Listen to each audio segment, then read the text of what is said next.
あいにくの曇り空。どうもおはようございます。さあ待ちに待った土曜日です。本日もうすでに出てるわけなんですけど、朝に静岡県の清水で友人に会ってきまして、明日は他の友人と長野県はヴィーナスラインを巡る予定になっています。そう、つまりは明日の朝までフリーっていうわけですね。静岡、山梨、そして長野、この3県はゆるキャンの聖地にもなっており、昨今のキャンプブームも相まって観光客が多い熱いエリアとなっています。しかも本格的な山道ばっかなんで、ゆるキャンを知らんくても楽しめるドライブスポットです。富士山の麓を起点に、ここ朝霧高原から本栖道、そして身延寺を抜けて、途中聖地の一つである笛吹川フルーツ公園およびほったらかし温泉によって、翌日はヴィーナスラインって感じで回っていきたいと思います。まずは道の駅朝霧高原。今回のドライブコースね、満足度が天気に大きく依存するんだわ。静岡、山梨の観光地はどうしても富士山を売りにしてるとこが多めなんでね。さあ、大迫力の富士山ビューが自慢の道の駅ですけれども、どれどれ？終わったな。気を取り直してソフトクリームをいただきましょう。朝霧高原の乳製品は美味しいんですよ。ジェラートだったら富士ミルクランドやいでぼく、肉類やチーズケーキが好きだったらぜひ魔界の牧場へ行ってみてください。この辺で買ったソーセージをキャンプ場で焼くだけでもそこそこ幸せになれちゃいます。ほいじゃ次は本栖湖に行ってみましょう。千円札の富士山のモデルとなった場所なんですけど、見えないって分かった状態で行くのもなかなか粋ですよね。ゆるキャンではシマリンとなでしこが出会った港湾キャンプ場があるところになります。一時期はゆるキャンブームで観光客が殺到していて、私自身久しぶりの来訪です。さあどれどれ？はい、見えません。知ってたな。ちなみに天気がいいとこんな感じです。綺麗でしょう。見えないものは仕方ないですね。次だ次ってことで、本栖湖から身延町下部温泉をつなぐ本栖道という難所に入っていきます。ゆるキャンというアニメでは主人公の女子高生がキャンプ道具を背負って自転車で登った設定になってるんですけれども、実際は傾斜のきついヘアピンカーブの連続なので、あの子は人間じゃないんだろうな。山梨県の南側の山間部を東西に結ぶ道がここの他にないので、大型のトラックがたまに走ってるのを見かけます。さすがのハンドルワークでスイスイと下っていくので、プロってやっぱりすげえなーって思っちゃいますね。のどかな山あいの景色を縫いながら山梨県南部の町身延を目指します。身延といえば前述のアニメの聖地であるのはもちろんなんですけど、日蓮宗の総本山身延山久遠寺があることでも有名です。田舎の割には人の往来が多い場所なんじゃないですかね。数年前にようやく中部横断道が開通しまして、中央道側そして東名新東名双方からのアクセスが格段に良くなりました。市街地に着いたら国道52号に入って北上していきます。途中犬子のバイト先でもあるセルバ身延店で食料を調達。ゆるキャングッズの品揃えが多いので、ここのことを密かにアニメイト身延店って呼んでます。山梨県といえば静岡と同じく富士山のイメージがとっても強いと思うんですけど、ゆるキャンの舞台になったここ身延町、そして少し南にある南部町からは全然見えないんですよね。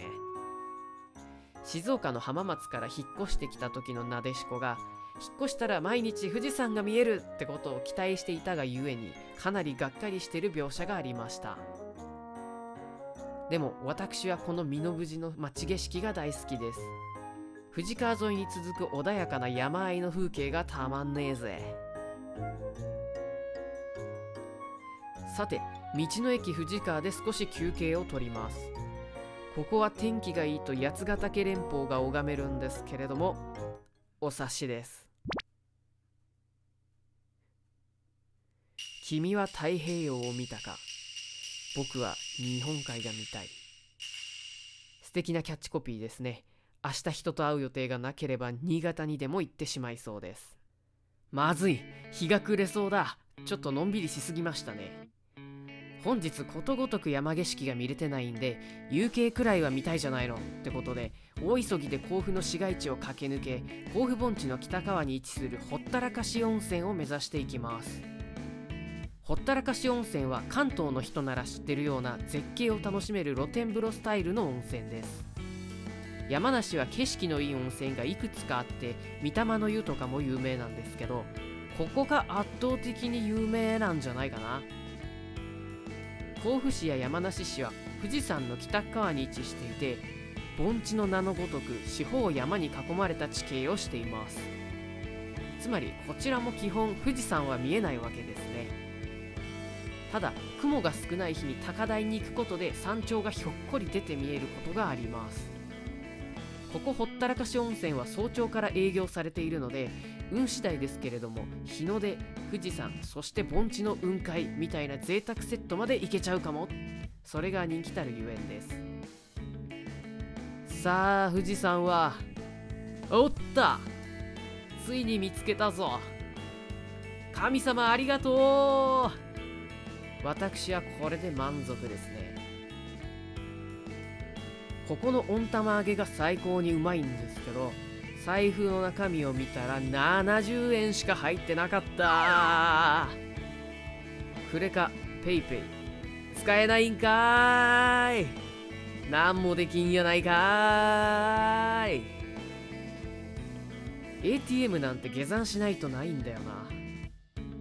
少し降りたところにある笛吹川フルーツ公園に到着です。山梨県はブドウや桃が有名なので、その名の通り直売所やカフェがあったり、ワインを含め様々なお土産が買えたりしちゃいます。公園自体も季節ごとに綺麗に花が整えられていて、なかなかに映えるんですよね。日本に数ある恋人の聖地にも認定されておりまして、特に夜に来るとカップルばっかりです。切ないですね。富士山を見れないなかなか惜しい旅ではあったんですけれど、最後にギリ見れたんで結果オーライかな。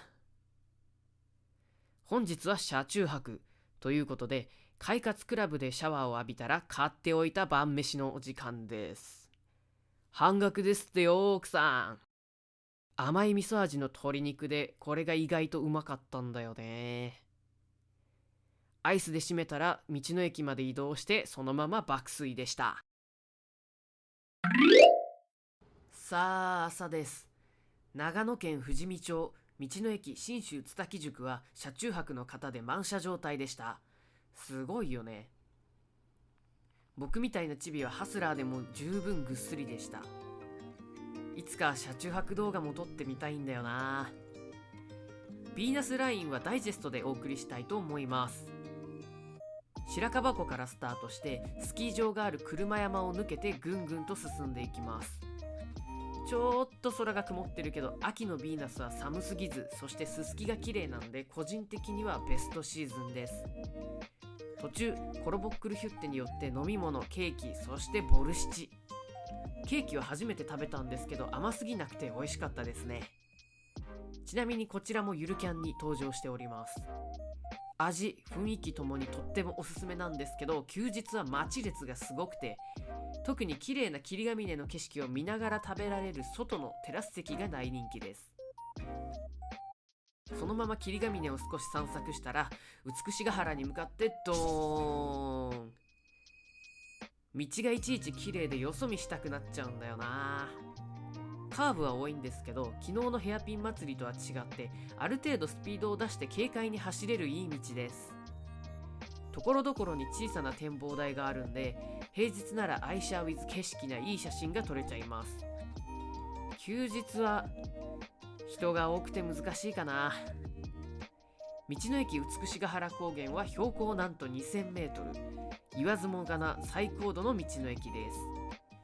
ここら辺一帯は霧ヶ峰よりも寒く、アイスを食べる気にはちょっと慣れなかったんで、山を下り長門牧場へ。ここでなんだかんだダラダラとしていたら夕方になってしまったので、また霧ヶ峰の夕日とともにおさらばです。今回の週末も楽しかった。時は師走、寒くなり忙しくなる季節ですけれども、皆様ご体にはお気をつけください。それではまた次の放浪先でお会いしましょう。